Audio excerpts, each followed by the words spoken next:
Today we did discuss at the mission management team to add more objectives to the return leg. We added 4 more what we're calling bonus objectives as part of Priority 4. And we agreed to proceed with those.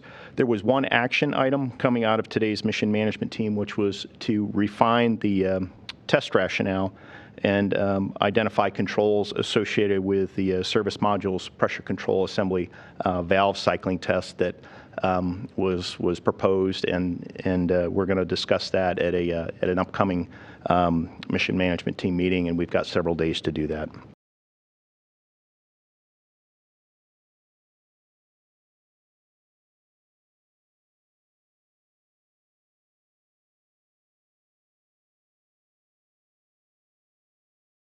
The flight control team is enjoying themselves while they're learning about the vehicle. We're taking it out, really testing it to its limits and trying to understand how it performs and how we can learn more about it, because this vehicle really needs to be thought of as a human craft that will take humanity to the moon on Artemis 2 and 3 and subsequent missions.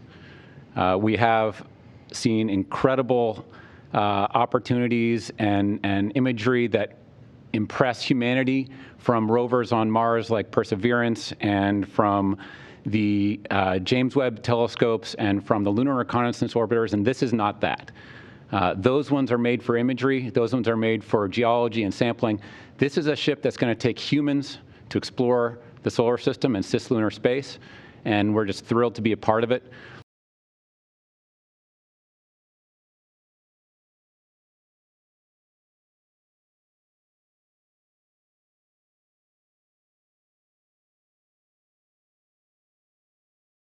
We have the distant retrograde departure burn. That is going to be tomorrow afternoon, Thursday at 3:55 p.m.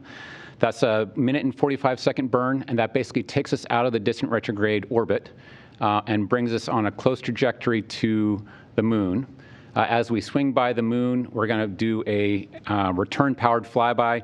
This will actually be the longest burn out of the OMS engine that we have. This is going to be a 3 and 27-second burn. And actually, throughout this mission, we've sort of been flying in a Earth-Moon plane. This maneuver is actually going to bring us out of plane down lower across the lower section of the moon, which then has us bring and dip up as we re-enter into the Pacific from on a south to north trajectory is generally how that arc is going to work.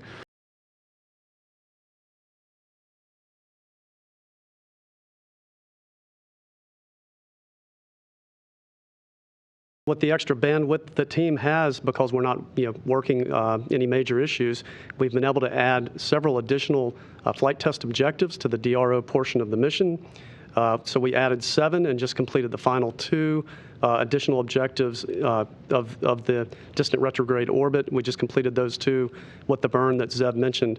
So for that burn, we did a approximately 100-second burn with the +X or auxiliary thrusters, because the previous burns had only been about 17 seconds maximum.